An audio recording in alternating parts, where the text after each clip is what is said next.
Tuan-tuan, kita sayang Nabi berbeza dengan para sahabat. Kita sayang Nabi, tuan-tuan, pada tarikh tertentu. Ma'al hijrah, maka kita ingat Nabi. Maulud Nabi, kita ingat Nabi. Isra' Mi'raj, kita ingat Nabi. Bila datang Ramadan, kita selawat dekat Nabi. Ataupun kita ingat Nabi pada hari Jumaat, bila khatib kata innallaha wa malaikatahu yusalluna 'alan nabi ya ayyuhalladzina amanu sallu 'alaihi wa sallimu taslima. Tu pun kalau orang faham, mereka akan Allahumma salli 'ala Muhammad. Tapi sahabat ingat Nabi berbeza dengan kita. Ada seorang sahabat, namanya siapa tuan-tuan? Abu Bakar As-Siddiq, Sayyidina Abu Bakar. Dia ingat Nabi bukan ingat macam kita. Dia ingat Nabi ni tuan-tuan, dalam hatinya Nabi Muhammad sallallahu alaihi wasallam. Bila Nabi meninggal tuan-tuan, dia ingat Nabi. Dia pergi jumpa anaknya Sayyidatina Aisyah. Dia pergi rumah Aisyah, dia tanya, "Wahai Aisyah, apa amalan Nabi buat aku tak buat?" Kita beza tuan-tuan. Apa yang Nabi buat aku tak payah buat. Itu beza kita. Apa yang Nabi buat wahai Aisyah aku tak buat lagi wahai Aisyah, cuba bagi tahu. Aisyah termenung. "Bapa, apa yang bapa buat itulah sunnah Nabi." Esok dia datang pula, "Aisyah, cuba bagi tahu apa yang Nabi buat aku tak buat." Aisyah termenung. "Bapa, apa yang bapa buat itu Nabi buat, apa yang Nabi buat itu bapa buat." Esok datang lagi, "Aisyah, cuba kau fikir, mungkin ada lagi." Aisyah kata, "Ada. Di hujung pekan Yahudi ini, di pekan Madinah ini, ada seorang Yahudi. Bapa, Yahudi ini mata buta. Walaupun matanya buta, dia benci Nabi, dia hina Nabi, dia tak suka Nabi, dia kata Nabi macam-macam. Orang hina kita tuan-tuan berbeza dengan Nabi. Nabi orang hina dia, orang kutuk dia. Dia kata lepas sembahyang subuh Nabi akan bawa makanan di dalam satu pinggan. Dia pergi cari Yahudi yang hina ni, dia ambil makanan, dia suap mulut Yahudi ni. Tuan-tuan sanggup? Orang hina kita, orang kutuk kita, tak sanggup. Saya pun tak sanggup.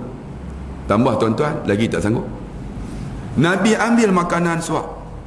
Kita kalau perempuan, orang bergaduh sebelah rumah, kita sanggup suap makanan. Kalau boleh kita bubuh najis depan rumah dia.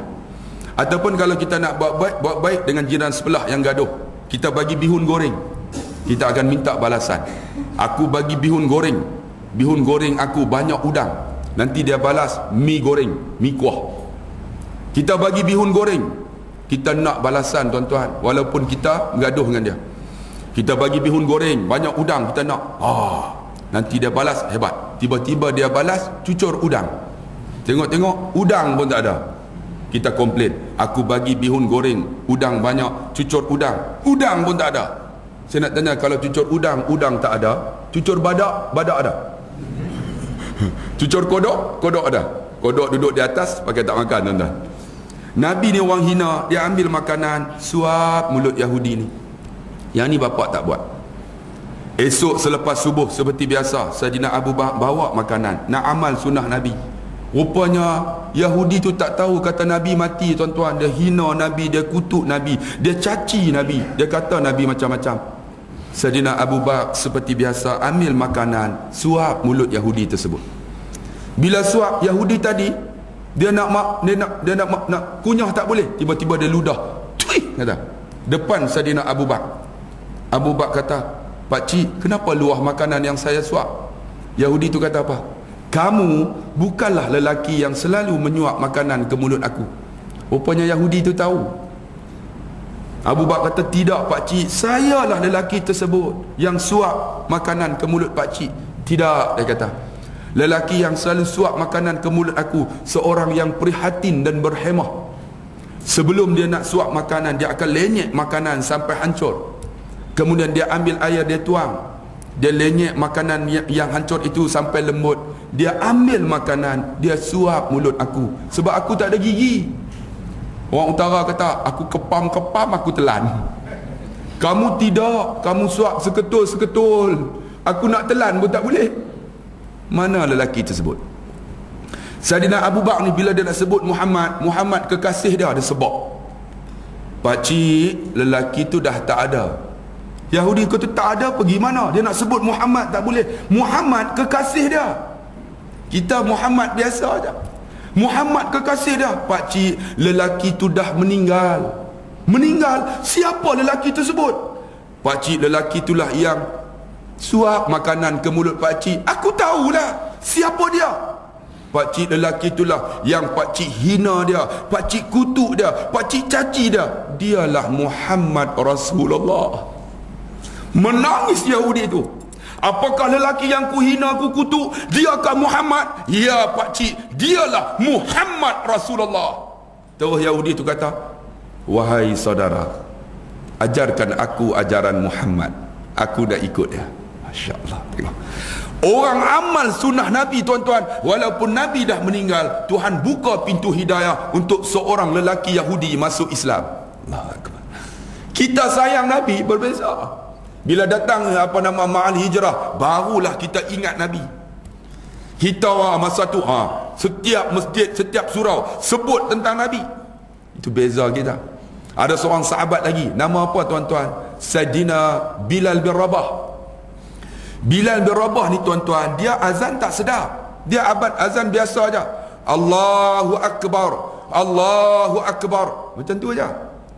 Beza dengan di Madinah kan, dengan di Mekah. Memang azan sekarang ni azan yang agak sedap silah, mendayu-dayu.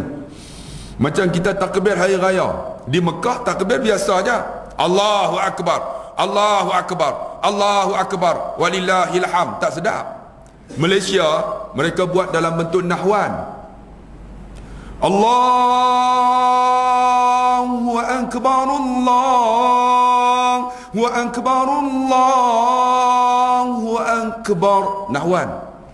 Malu rasanya mengatakan cinta. Nahwan. Tapi ada orang Melayu bukan nahwan, tak ketahuan. Sodaqah wa'dah wa nasara abdah. Entah tu tak ketahuan, tuan-tuan. Orang Arab mereka azan sedap, tapi azan mereka Allahu Akbar, Allahu Akbar ya. Bilal azan macam tu. Ketika Nabi meninggal, tuan-tuan, Bilal tak azan dah. Dia tak azan dah. Sayyidina Abu Bakar, wahai Bilal, azanlah. Bilal kata apa? Aku bukan Bilal untuk kamu, bukan muazzin untuk kamu, aku muazzin Rasulullah. Datang Sayyidina Umar, Bilal sudah berada di Damsyik, kuburnya di Damsyik, tuan-tuan. Mereka letak di ujung aja, tuan-tuan. Walaupun dia di antara sahabat Nabi, saya pergi ziarah, tuan-tuan. Sebab di Damsyik tu banyak orang Syiah. Mereka mengutamakan Ahlul Bait. Semua di bawah keturunan Muawiyah Abi Sufyan. Hebat-hebat mereka buat masjid, tuan-tuan. Bilal, tuan-tuan, duduk penjuru aja kubur. Tak apa, pergi tahulah. Muawiyah, tuan-tuan, mereka masukkan zinc sampah dalam kuburnya. Sedangkan dia merawi hadis, hampir 200 hadis Muawiyah. Tuan-tuan, kubur yang Nabi kata mana? Masjid yang Nabi kata ada 2 menara. 2 menara inilah akan turunnya Sayyidina Isa salam, akan turun di masjid tu. Sekarang masjid itu telah dibom oleh Bashar al-Assad. Hancur menaranya. Punya dahsyat, tuan-tuan. Saya tengok Bilal sedih, tuan-tuan. Kuburnya biasa aja. Bilal ni dia duduk di Damsyik. Suatu hari dia datang ke Madinah. Masa tu Sayyidina Umar Al-Khattab jadi khalifah. Bila sampai, Sayyidina Umar kata, Bilal, naiklah di atas menara yang tinggi ini, azanlah, kami tak pernah dengar azan kau. Apa kata Sayyidina Bilal? Aku bukan muazzin kamu, aku muazzin Rasulullah. Sedangkan Bilal ni, tuan-tuan, dia di antara Nabi, di antara yang didengar tapak kaki dia. Nabi SAW dengar tapak kaki dia di syurga Allah. Bila ditanya, ya Bilal, kenapa aku dengar tapak kaki kamu di syurga? Tapak kasut dia. Bilal kata apa? Aku tak ada amalan yang hebat, cuma aku akan ambil wuduk. Ambil waktu maghrib, wuduk aku tahan sampai subuh. Aku ambil pula selepas subuh, akan tahan sampai maghrib. Sehari 2 kali ya. Kita ambil wuduk nak kentut selalu. Itu beza kita. Tu pun kita rasa aku ni ahli syurga dah ni. Itu beza kita. Bila ni dia kata, aku bukan muazzin kamu.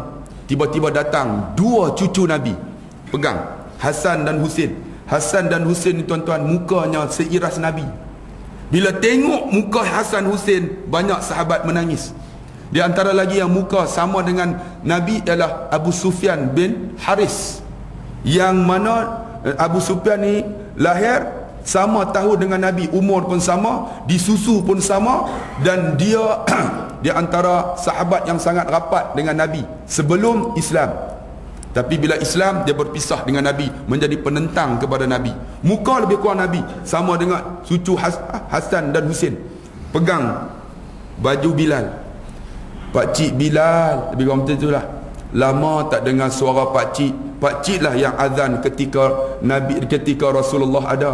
Pakcik azan lah. Apa kata Bilal? Kalaulah engkau bukan cucu Rasulullah, aku takkan penuhi permintaan kamu. Oleh kerana engkau cucu Rasulullah, aku Bilal, aku azan. Dia naik lah. Ketika dia naik, dia sebut Allahu Akbar, Allahu Akbar. Orang dengar, semua menangis. Semua menangis. Saidina Umar menangis, para sahabat menangis. Sebab apa? Bila dengar suara Bilal, nampak macam tapak kaki Rasulullah keluar daripada rumahnya. Tak nak masuk Masjid Nabawi. Bila dia sebut Asyhadu an la ilaha illallah, semua menangis. Tetapi ketika dia nak sebut Muhammad Rasulullah, dia tak boleh. Asyhadu anna Muhammad, dia tak boleh sebut. Bila dia nak sebut Muhammad, dia sebut, dia menangis atas menara, sampai didengar oleh semua sahabat. Lalu Saidina Umar naik. Wahai Bilal, kenapa engkau menangis? Kamu tak habiskan akan azan kamu bila menyebut Muhammad. Dia kata apa? Bila aku sebut Muhammad, aku nampak Nabi Muhammad daripada menara ini keluar daripada rumahnya untuk masuk Masjid Nabawi. Bila aku rasa macam tu, aku sayang Nabi. Dia kata, aku tak boleh sebut Muhammad, sebab diri aku. Sebab tu aku menangis. Masya Allah. Itu Bilal bin Rabah. Kita sayang Nabi berbeza, tuan-tuan. Sayang Nabi hanya hari Jumaat aja. Tu pun khatib baca khutbah, suruh selawat. Man salla alayya salatan, barang siapa salawat Nabi sekali, sallallahu biha alayya asyara, Allah akan selawat 10 kali. Khatib bagi tahu kita lena. Macam mana kata sayang Nabi, tuan-tuan. Ada seorang sahabat lagi, saya nak cerita supaya lahir dalam hati kita ni sayang Nabi. Nama apa, tuan-tuan? Namanya Abu Ayyub Al-Ansari. Abu Ayyub ni, tuan-tuan, ketika Nabi hijrah, Abu Ayyub angkat tangan, tadah tangan. Ya Allah, bagilah ya Allah Nabi duduk di rumahku ya Allah. Sebab Abu Ayyub ni rumahnya 2 tingkat. Dia nak Nabi duduk rumahnya. Dia doa, ya Allah, bagilah ya Allah Nabi duduk di rumahku. Nabi sampai, para sahabat offer dekat Nabi, ya Rasulullah, sudi tak duduk rumah saya? Nabi kata apa? Di mana sahaja untaku berhenti, di situlah rumahku, tempat penginapanku. Abu Ayyub, ya Allah, bagilah unta Nabi berhenti di rumahku. Dengan izin Allah, unta tu berjalan, berhenti depan rumah Abu Ayyub Al-Ansari. Abu Ayyub, alhamdulillah, kau perkenankan doaku ya Allah. Lalu Abu Ayyub kata, ya Rasulullah, ini rumahku, kau duduk di atas, aku duduk di bawah. Sebab rumahku 2 tingkat. Nabi kata, kalau aku duduk di atas, aku banyak tetamu menyusahkan engkau. Aku duduk di bawah lah, sebab isteriku ada di Mekah. Masa tu Sayyidatina Aisyah belum lagi berhijrah. Abu Ayyub duduk di atas lah. Satu hari, tuan-tuan, bila Abu Ayyub duduk di atas, suasana di Madinah sejuk. Musim sejuk di Madinah mencecah 6 darjah Celsius. Sejuk, tuan-tuan. Saya pernah duduk di Madinah, tuan-tuan, menggeletar. Baju 4 lai pun tak boleh lagi, sejuk. Kalau panas di Mekah 55 darjah Celsius, panas-panas. Kalau sejuk, sejuk. Ketika sejuk 6 darjah Celsius, Abu Ayyub tidur, tuan-tuan. Dia tersepak cawan yang ada air. Dia takut cawan tu, air itu jatuh kena Nabi di bawah. Dia buat macam mana? Dia lap dengan kain selimut dia. Dia lap. Bila dia lap, kain selimut tu basah. Dia tidur dengan isteri dia, malam tu sejuk, menggigil. Dia selimut lagi dengan kain yang basah, lagi menggigil, menggeletar dia. Ketika bila laung azan, dia turun. Dia turun tu menggigil. Nabi tanya, wahai Ayub, kenapa menggigil? Aku sejuk ya Rasulullah, semalam air tumpah ya Rasulullah, aku takut kena kamu ya Rasulullah. Aku lap dengan kain selimut aku selimut lagi dengan basah. Jadi aku menggigil ya Rasulullah. Nabi kata, kalau demikian, mulai daripada hari ini aku tidur di atas, engkau tidur di bawah. Nabi tidur di atas. Tidur satu ketika suasana panas. Bila panas tuan-tuan, Nabi berpeluh. Peluh Nabi lebih harum daripada kasturi. Peluh kita jangan tanya. 2 minggu tak mandi, bini lari tuan-tuan. Ini peluh Nabi wangi tuan-tuan. Nabi pernah dicerita oleh Sayyidatina Aisyah masuk dalam hammam. Dia buang air besar, air kecil, wangi. Najis dia wangi. Kita najis kita, jangan tanya. Tuan-tuan makan buah apa? Buah kerdas. Kan? Buah petai, tuan-tuan kencing dekat tandas surau. Orang tak masuk dah tuan-tuan, busuk. Tapi Nabi ni najis dia, air kencing dia wangi, peluh dia lebih harum daripada kasturi. Ketika dia tidur berpeluh. Dikatakan tuan-tuan dalam Qisasul Anbiya, peluh Nabi menitis celah-celah pelepah tamar yang disusun, jatuh ke bawah. Bila jatuh atas muka Abu Ayyub. Abu Ayyub pegang-pegang wangi. Dia buat macam mana dia sayang Nabi, dia nganga mulut. Peluh tu jatuh, dia telan. Peluh tu jatuh, dia telan. Sedang dia buka mulut, Nabi turun. Wahai Ayub, kenapa kau buka mulut? Ya Rasulullah, peluh engkau lebih harum daripada kasturi. Aku sayang engkau ya Rasulullah. Aku minum peluh engkau ya Rasulullah. Nabi kata apa? Oleh kerana engkau telah meminum peluhku, engkau akan duduk bersamaku di syurga. InsyaAllah. Kita peluh Nabi pun tak ada. Kan? Muka Nabi tak pernah tengok. Macam mana sayang Nabi? Tu saya nak bagi tahu tuan-tuan. Macam mana kita nak buat nak sayang Nabi? Itu bezanya kita. Ada seorang lagi hamba Allah, saya nak cerita tuan-tuan, bagi lahir sayang Nabi. Namanya Abdullah bin Jabir. Abdullah bin Jabir ni dalam peperangan Khandaq. Tuan-tuan nak tahu Khandaq ni luas dia hampir, tak silap saya, daripada hujung sini sampai hujung sana. Khandaq luas, panjangnya hampir 30 meter, 30 kilometer. Kalau tuan-tuan tahu, pergi dekat Khandaq tu, tuan-tuan akan tengok daripada Masjid Aisyah tu sampai hujung punya panjang 30 kilometer. Saya dengar, tengok sekarang ni masjid banyak diruntuh, cuma ada satu masjid besar saja, Masjid Salman Al-Farisi. Jabir bin Abdullah ni tuan-tuan, ketika mana Nabi sallallahu alaihi wasallam nak buat parit lah bersama-sama sahabat, Nabi tuan-tuan sama-sama turun dalam parit gali. Bukan pakai backhoe tu, masa tu tak ada. Bukan pakai jentolak, cuma pakai apa tuan-tuan? Cangkul dengan itulah tempat yang tajam tu, besi tu. Nabi turun sekali. Tuan-tuan tengok, itulah yang katakan pemimpin yang hebat. Tu yang kata cuba teladan apa? Kepimpinan melalui teladan. Sama-sama turun. Kita pemimpin kita bukan turun dalam parit, duduk tepi parit makan komisen. Tu beza kita. Nabi ni turun. Ketika turun gali tuan-tuan, Nabi sinting bajunya, ikat. Bila ikat tuan-tuan, tiba-tiba sahabat jumpa satu batu besar. Sahabat pergi jumpa, ya Rasulullah, batu ni kami pukul, patah penukul kami guna cangkul, pecah. Nak buat macam mana ya Rasulullah? Nabi pergi dekat batu tersebut bersama dengan Jabir bin Abdullah. Ketika Nabi pukul tuan-tuan, pecah batu tu. Pukul lagi kedua, pecah. Bagi ketiga, hancur. Ketika pukul tu, baju dia terangkat. Bila terangkat, Jabir tengok, di perut Nabi ada 2 ketulan batu yang sedang digantung. Jabir tanya, ya Rasulullah, kenapa di perut engkau ada 2 ketulan batu? Apa kata Nabi? Wahai Jabir, aku sudah tidak menjamah makanan selama 3 hari. InsyaAllah. Kita makanan mewah tuan-tuan.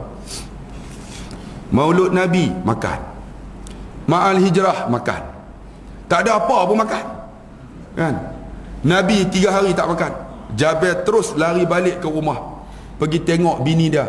Kalau bini dia nama Milah, Milah, apa ada di rumah? Isteri dia kata, abang, di rumah ada 2 keping roti untuk saya dan abang. Tak apa, di belakang rumah dalam sirah kata ada seekor kambing, setengah kata ayam.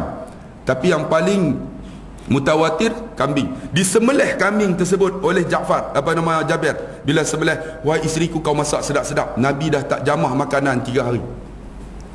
Ketika makanan dah siap, roti tadi dalam bakul, Jabir pergi jumpa Nabi, pergi bisik kat telinga. Ya Rasulullah, selepas zuhur kau datang rumah aku ya Rasulullah, ada 2 keping roti.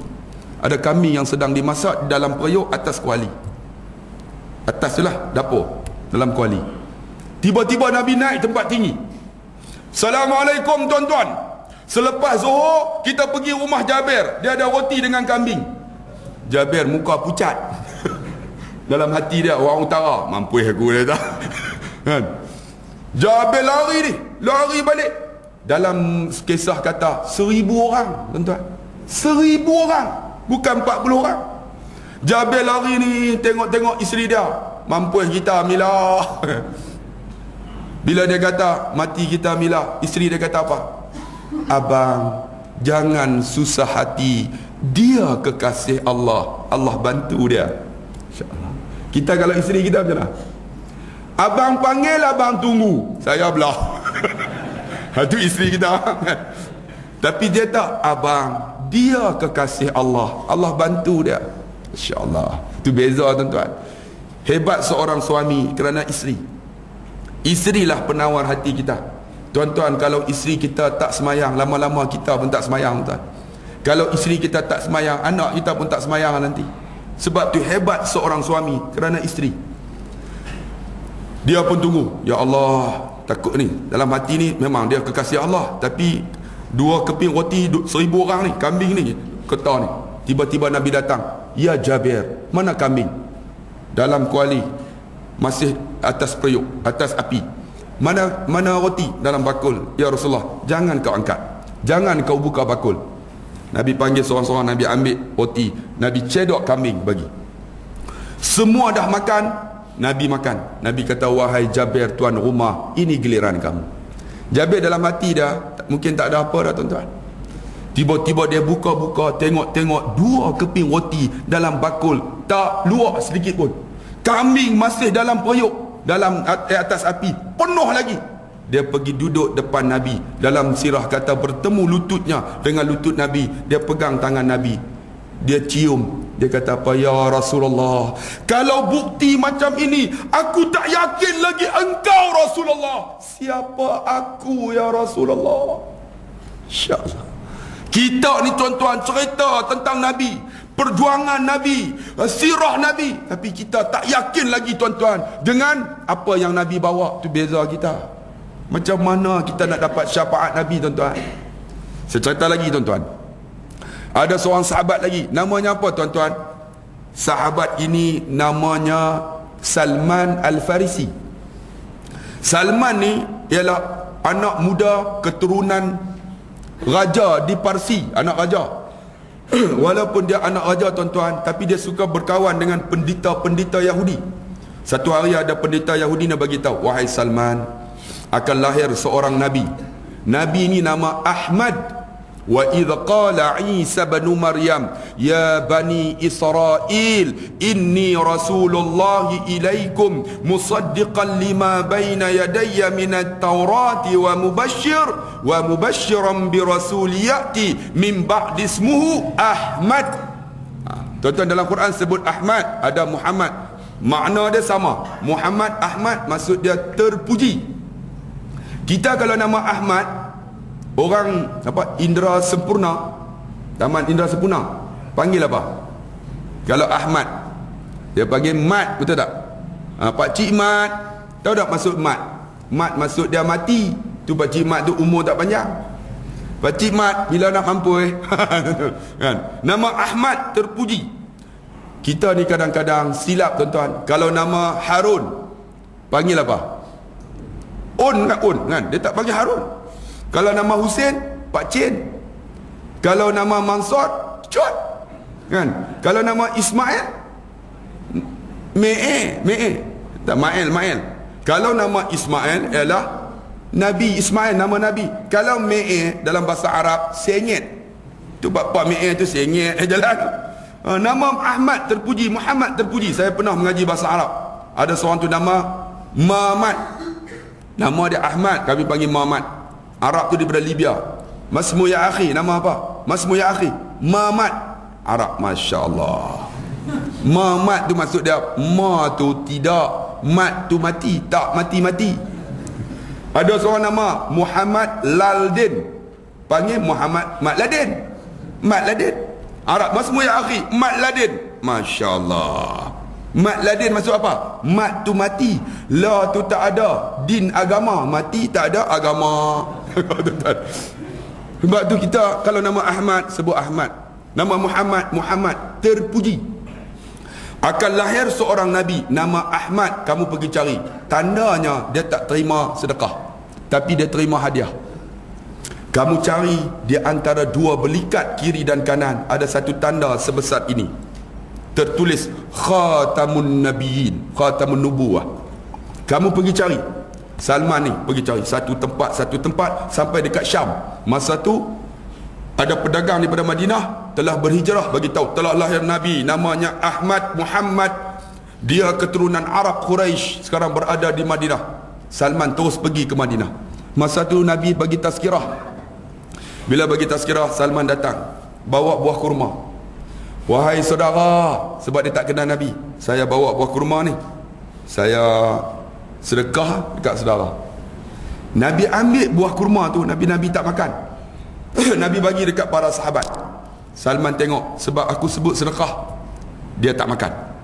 Esok bawa pula, ya saudara, sebab dia tak kenal Nabi, saya bawa buah kurma ni, saya hadiah dekat saudara. Nabi ambil buah kurma, Nabi bagi dekat sahabat, kemudian Nabi makan. Bila Nabi makan, dia tahulah inilah ciri yang disebut oleh pendeta Yahudi. Dia pergi duduk belakang Nabi, dia nak cari tanda tersebut. Bila tahu tuan-tuan, Nabi tahu Salman duk cari tanda tu, dia jatuhkan selendang. Bila jatuh, nampak tanda di antara dua belikat. Salman sayang Nabi, bila dia tengok tanda tu, dia buat macam mana? Dia meluru dekat tanda tu, dia cium tanda tersebut.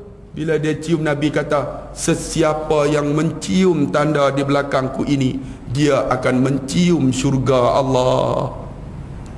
Kita tanda Nabi pun tak ada tuan-tuan, muka Nabi tak pernah tengok, peluh Nabi pun nak minum pun dah tak ada. Macam mana nak buat? Saya cerita lagi apa yang kita kena buat. Tuan-tuan ingat tak tanggal 12 Rabiul Awal? Sebelum saya cerita 12 Rabiul Awal, saya nak cerita ada seorang hamba Allah nama Muhammad. Dia jalan tepi pinggir Madinah. Ketika dia jalan sampai satu kampung tuan-tuan, tiba-tiba dia tengok ada satu kijang tu kena jerangkap. Kena itulah jerangkap tu, terikat, terbelit kakinya. Sampai dekat kijang tu, Assalamualaikum ya Rasulullah. Kijang bagi salam. Kalaulah kita tuan-tuan manusia lupa Nabi, malu dekat kijang, Assalamualaikum ya Rasulullah, Nabi terkejut. Wahai kijang, kenapa kau bagi salam? Ya Rasulullah, aku terikat ya Rasulullah, kau bukakan ikatanku ini ya Rasulullah. Nabi kata, aku tak boleh buka, kamu ni milik kepada jerangkap ini, jerat ini. Lalu kata kijang ini, tolonglah ya Rasulullah, bebaskan aku. Nabi kata, kenapa? Kau bebas, lepas ini aku akan datang balik. Aku akan datang balik ya Rasulullah. Nabi kata, kenapa? Engkau bukan milik aku. Aku ada 3 ekor anak. Anak aku ni sekarang menanti aku. Dah lama dah aku kena jerat ini. Aku tak menyusu dia. Mereka dalam keadaan haus, lapar. Dia kata, tolonglah ya Rasulullah, bebaskan aku. Aku menyusu 3 ekor anak aku ni. Dah kenyang, aku datang balik, kau ikatlah. Nabi terfikir, janji manusia pun dicapati, tambah janji dengan binatang kan? Ini ni kan, janji dengan manusia ni tak percaya juga kan. Janji harga minyak tak naik, lepas pihak raya naik pula 20 sen. Lepas ni harga barang, insya-Allah tuan-tuan, kita prihatin rakyat kan. Kita satu Malaysia kan, satu Malaysia rakyat didahulukan. Sepatutnya gula tak naik, gula naik pada muka tuan-tuan. Bila gula naik, semua pakat naik dah tuan-tuan. Bagus, itulah namanya rakyat didahulukan. Ini janji dengan binatang ni, boleh percaya atau tidak? Ya Rasulullah, aku menyusu, lepas ni aku datang. Nabi kata, okey, janji ya, ditepati ya. InsyaAllah, dia kata, InsyaAllah bukan capati ya Rasulullah. Saya tambah lah tu, dia pun pergi. Dah menyusu siap kenyang, Nabi tunggu. pada waktu tersebut tak datang. Nabi, ya Allah, aku dah silap dah. Macam mana ni? Nabi gelisah. Nabi pun jalan selangkah nak bagi tahu manakah pemilik jerat tersebut. Tiba-tiba dalam keadaan termengah-mengah, kijang tu datang. Ya Rasulullah, jangan tinggalkan aku ya Rasulullah. Nabi kata, ingat kamu janji capati. Kamu datang, ya Rasulullah, anakku dah ku tinggal lama ya Rasulullah. Mereka menyusu aku, mereka tak lepas ya Rasulullah. Sampai dah kenyang ya Rasulullah. Aku nak buang, tak boleh ya Rasulullah. Mereka bergantung ya Rasulullah. Kemudian aku tinggalkan mereka sampai mereka tidur. Lalu aku datang ya Rasulullah, aku lewat sikit, minta maaf ya Rasulullah. Nabi pun ikat. Bila ikat, Nabi pergi masuk dalam kampung. Dalam hati dah, kijang ni hebat. Kijang hebat, janji ditepati. Kita ni tak tepati, teruk pada kijang. Tuan-tuan, pergi, tuan-tuan dalam kampung tu, mana, siapakah pemilik jerat di hujung kampung ini? Seorang anak muda, saya ya Rasulullah, jerat kamu telah kena satu kijang yang besar dan cantik. Pergi tengok. Terus dia kata, ya ke ya Rasulullah? Ya Rasulullah kata, ya Rasulullah, aku telah niat dalam hati, kalau jerat itu kena, yang pertama sekali aku akan beri kepada engkau ya Rasulullah. Tengok Nabi ni tuan-tuan, apa yang ada dalam hati dia memang akan berlaku. Apa yang dia sebut pasti berlaku. Macam Nabi sebut, ala inna rahal islami dairah. Satu hari tuan-tuan, pasir kisaran Islam sentiasa berpusing. Faduru ma'al Islam. Kamu kena duduk di atas pasir Islam. Kamu akan tengok akhir zaman ni akan bertelingkah. Nabi kata, Quran dengan pemerintah. Kamu ikut Quran, kamu akan jadi macam mana? Akan dibunuh. Fa in ata'tumuhum adallukum wa in asaitumuhum qatalukum. Kalau kamu ikut akan pemerintah ini, dia akan sesatkan kamu. Kau lawan dia, dia akan bunuh kamu. Lalu sahabat tanya, kanaf'alu lil hawa, kamu macam mana nak buat? Wa ma naf'alu ya Rasulullah? Kanaf'alu lil hawariyin. Nabi kata, jadilah penolong-penolong Nabi Isa. Nushiru bil manashir. Ada di kalangan mereka digergaji kepala mereka. Wa hummilu alal khasham, diikat di tiang salib, disalib di dada-dada dan kepala mereka. Lalu mereka berkata, mautum fi ta'atillah, mati dalam keadaan taat kepada Allah, khairun min hayatin fi maksiatillah, lebih baik daripada hidup derhaka kepada Allah. Tuan-tuan tengok, Nabi janji ni akan berlaku peristiwa ni tuan-tuan. Yakin tak yakin janji Nabi. Nabi kata, wahai anak muda, terima kasih kerana bagikan kijang ini. Kemudian dia pergi kat kijang tu, dia lepas. Kijang tu kata apa? Ya Rasulullah, terima kasih ya Rasulullah. Boleh tak aku bantu kamu di dalam urusan dakwah ini? Kijang nak minta bantu. Tuan-tuan tengok dalam sirah. Kita kalau tak bantu untuk Islam, siapa? Tuan-tuan nak tunggu kijang kah? Tuan-tuan nak tunggu lembu kah? Tuan-tuan nak tunggu siapa? Kita tuan-tuan, yang dikatakan manusia. Kita tuan-tuan manusia, patutnya bantu. Kijang pun sayang Nabi tuan-tuan, tapi kita kadang-kadang lupa Nabi tuan-tuan. Allahu Akbar. Ada satu kisah lagi. Saya bawa ada seorang hamba Allah tuan-tuan masuk dalam Masjid Nabawi, Babus Salam. Bila masuk-masuk, saya kata, pakcik nampak tak tiang tu? Dekat dengan mihrab Nabi ada satu tiang. Tiang tu nama Mukhalaqah. Tiang ni tuan-tuan, ketika Nabi baca khutbah, Nabi akan bersandar dekat tiang tersebut, tiang batang kurma. Satu hari tuan-tuan datang seorang perempuan. Ya Rasulullah, perempuan ni kaya, boleh tidak aku nak buat satu membar yang cantik untuk kamu?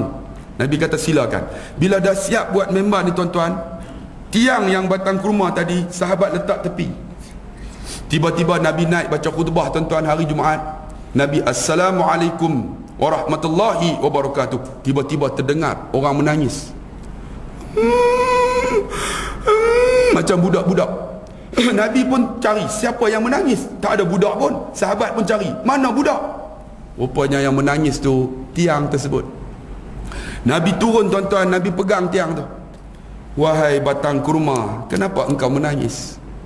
Ya Rasulullah, kau dah ada membar baru, kau buang aku tepi ya Rasulullah. Kau tak sayang aku kah ya Rasulullah? Batang kurma sayang Nabi. Nabi kata, wahai batang kurma, mau atau tidak aku bagi kamu dua pilihan. Apa dia? Yang pertama, aku doa kamu supaya kamu hidup di dunia, ataupun aku doa kamu supaya kamu mati dan hidup di syurga. Apa kata batang kurma ni? Ya Rasulullah, kalau kau doa aku hidup di dunia, engkau akan mati ya Rasulullah, aku akan berpisah dengan kau. Doakan aku mati ya Rasulullah, supaya aku akan jadi pohon kurma di syurga. Aku sayang engkau ya Rasulullah. InsyaAllah. Batang kurma sayang Nabi. Kita umat Nabi Muhammad, sebut Nabi pun tak ada apa. Sedangkan wama arsalnaka illa rahmatan lil alamin, tidak kami utus Muhammad kecuali Muhammad rahmat sekalian alam. Tuan-tuan cuba dengar cerita ini. Tanggal 12 Rabiul Awal, 12 Rabiul Awal tuan-tuan, supaya lahir dalam hati kita sayang Nabi tuan-tuan. 12 Rabiul Awal hari kelahiran Nabi, tapi sebenarnya 12 Rabiul Awal hari kematian Nabi. Saya nak cerita tuan-tuan. Walaupun cerita ini dia ambil satu riwayat aja, tapi ambil iktibar. Ketika mana pagi Isnin 12 Rabiul Awal, Bilal melaungkan azan. Bila dah laung azan, Nabi ni bagi tahu dekat anaknya Fatimah, wahai Fatimah, hari ni aku tak mampu lagi pergi ke masjid, aku uzur. Kau bagi tahu Bilal, lantiklah salah seorang daripada sahabat jadi imam. Fatimah pun bergegas sebab rumah Nabi 50 meter aja daripada masjid, dekat aja tuan-tuan. Fatimah bagi tahu, nak bagi tahu Bilal tuan-tuan. Salman dengan Sayyidina Ali dalam kisah kata bangun, terus pergi rumah Nabi. Bila terus pergi rumah Nabi, mereka angkat Nabi, tak tanya dah, bawa ke masjid. Tuan-tuan tengok Nabi uzur pun pergi masjid. Kita kadang-kadang sakit bisul pun tak datang, kan? Demam sikit pun tak datang, tak sakit pun tak datang, tambah sakit tuan-tuan. Nabi diangkat ke masjid. Bila sampai, Nabi kata, wahai Abu Bakar, naiklah engkau jadi imam. Barulah Sayyidina Abu Bakar langkah ke depan. Bila dia langkah ke depan, dia angkat takbir, berlinang air matanya. Tuan-tuan tahu kenapa? Kerana dia tahu pagi ni pagi yang terakhir dia akan bersama dengan kekasihnya Muhammad Rasulullah. Bila dia baca Bismillahirrahmanirrahim, alham aja menangis dia. Dia baca surah wa ma Muhammadun illa rasul qad qalat min qablihi rusul, menangis dia. Sahabat ni, kenapa Sayyidina Abu Bakar menangis? Masih bertanya-tanya. Rupanya mereka tak tahu pagi itu pagi terakhir Nabi SAW bersama dengan mereka. Habis sembahyang, mereka angkat Nabi. Salman dengan Sayyidina Ali balik ke rumah. Bila sampai di rumah, Nabi kata apa? Wahai Fatimah, hari ni aku uzur. Jangan ada siapa nak jumpa aku. Kalau mereka nak jumpa, kata aku uzur. Selang beberapa ketika, rumah Nabi diketuk orang. Fatimah keluar, bergegas bagi tahu. Bila buka pintu tuan-tuan, dia tengok-tengok depan rumah Nabi ada seorang lelaki memakai baju putih. Bila dia tengok wajah lelaki ni, seram sejuk dia. Dia rasa sejuk, seram sejuk. Fatimah tutup pintu, masuk. Ya Rasulullah, di luar sana ada seorang lelaki ya Rasulullah memakai baju putih. Bila aku tengok wajah lelaki ni, seram sejuk aku. Siapa dia ya Rasulullah? Nabi kata, benarkan dia masuk. Dialah yang memutuskan nikmat dan kelazatan dunia ini. Dialah malaikatul maut, Israel tuan-tuan. Israel masuk, duduk sebelah kiri Nabi. Nabi kata tanya, wahai Israel, apakah telah sampai akan ajalku? Israel kata apa? Aku telah mencari akan umurmu. Pagi ini pagi yang terakhir untuk kamu ya Rasulullah. Lalu Nabi kata, wahai Israel, mana Jibril alaihi salam yang sentiasa bersama denganku ketika susah, ketika senang bersama denganku? Jibril daripada langit ketujuh turun menyerupai seorang lelaki duduk sebelah kanan Nabi. Aku di sini ya Rasulullah. Lalu Nabi kata, wahai Jibril, kenapa engkau tidak bersama denganku di saat kematianku? Lalu Jibril kata, ya Rasulullah, aku tak mampu nak tengok ya Rasulullah saat kematian kamu ya Rasulullah. Nabi kata, tidakkah aku kekasih Allah? Apakah mati ni sakit ya Rasulullah? Ya Jibril. Jibril kata apa? Walaupun engkau kekasih Allah, mati ni sakit ya Rasulullah. Saya nak tanya lah tuan-tuan, tuan-tuan kekasih Allah kah? Tuan-tuan Habibullah kah? Khalilullah kah? Kita makhluk biasa yang melakukan dosa dan maksiat. Cuba renung tengok bagaimana saat kematian kita. Lalu Nabi kata, wahai Israel, apa aku perolehi bila aku mati? Maka Jibril kata, engkau yang pertama masuk syurga. Engkau akan dinanti ruh kamu oleh para malaikat sampai ke langit untuk bertemu dengan Allah. Engkau akan bagi syafaat kepada umatmu, disebut satu-satu. Nabi kata, kalau demikian, wahai Jibril, bagaimana dengan umatku? Nabi kata, tengok, nak mati pun ingat kita. Kita ni umur 40 tahun tuan-tuan, selawat dengan Nabi pun tidak, ingat Nabi pun tidak. Lalu Nabi kata, Jibril kata, umat kamu yang pertama masuk syurga, ada masuk syurga tanpa hisab, engkau yang bagi syafaat. Disebut satu-satu. Nabi kata, kalau demikian, wahai Israel, ambillah nyawa aku. Ditarik nyawa Nabi tuan-tuan, disebut dalam kisah, dalam kitab, daripada hujung kakinya. Bila ditarik, Nabi kekasih Allah tuan-tuan, ditarik dalam keadaan yang lemah lembut, perlahan aja. Bila ditarik sampai di lututnya, Nabi kuatkan suara, Allah, ya Israel, mudahkan aku kekasih Allah. Menangis dalam kitab kata Israel dengan Jibril, ya Rasulullah, kami tahu engkau kekasih Allah, ini paling mudah ya Rasulullah, tak ada lagi ya Rasulullah. Saya nak tanya tuan-tuan, hebat sangatkah kita tuan-tuan? Hebat sangatkah amalan kita? Hebat sangatkah sedekah kita, puasa kita, zakat kita, kebaikan kita ni boleh cover ke nak mati ni tuan-tuan? Cuba renung tengok. Lalu Nabi kata, kalau demikian wahai Israel, ambil nyawaku. Ditarik nyawa Nabi ni daripada lutut sampai ke pusatnya. Nabi kuatkan suara, Allah, ya Israel, mudahkan aku kekasih Allah. Menangis Israel, ya Rasulullah, aku tahu kau kekasih Allah, ini paling mudah ya Rasulullah. Lalu Nabi kata, kalau macam ini ambillah nyawaku. Ditarik nyawa Nabi sampai ke dada ni. Inilah yang disebut ghargharah. Dalam Quran kata, kalla, ketahuilah, iza balagati taraqi, ketika nyawa sampai halqum, wa qilaman, katakan kepada orang yang nak mati, ra, siapa boleh tolong kamu? Wa dhanna annahu al-firaq, siapa pun tak boleh tolong tuan-tuan. Nyawa sampai di sini dalam keadaan nazak, Nabi kata, Allah, ya Israel, mudahkan aku kekasih Allah.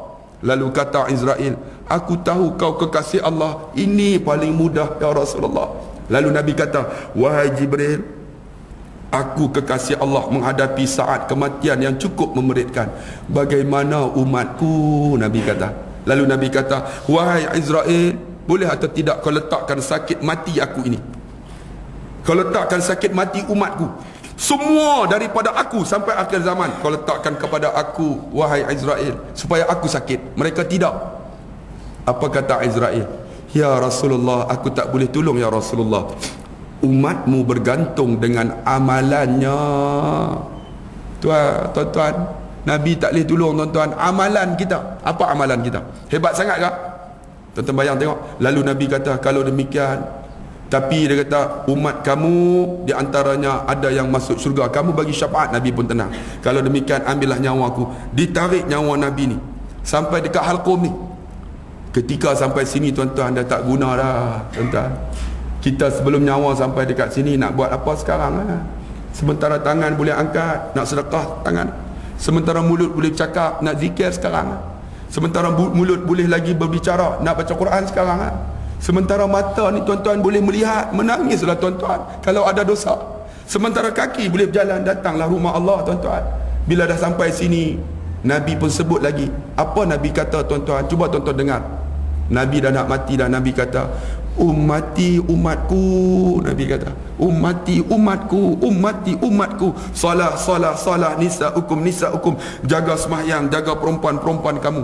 Lalu rohnya ditarik keluar melalui ubun-ubunnya, maka tersebarlah haruman kasturi yang tak dapat dicium oleh manusia dan jin. Itulah Nabi kekasih Allah. Naiklah rohnya ke langit untuk bertemu dengan Tuhan sekalian alam, Rabbul Jalil ini. Tuan-tuan, 12 Rabiul Awal. Cuba tuan-tuan renung bagaimana saat kematian kita. 6.45 dah tuan-tuan, dah cukup waktu.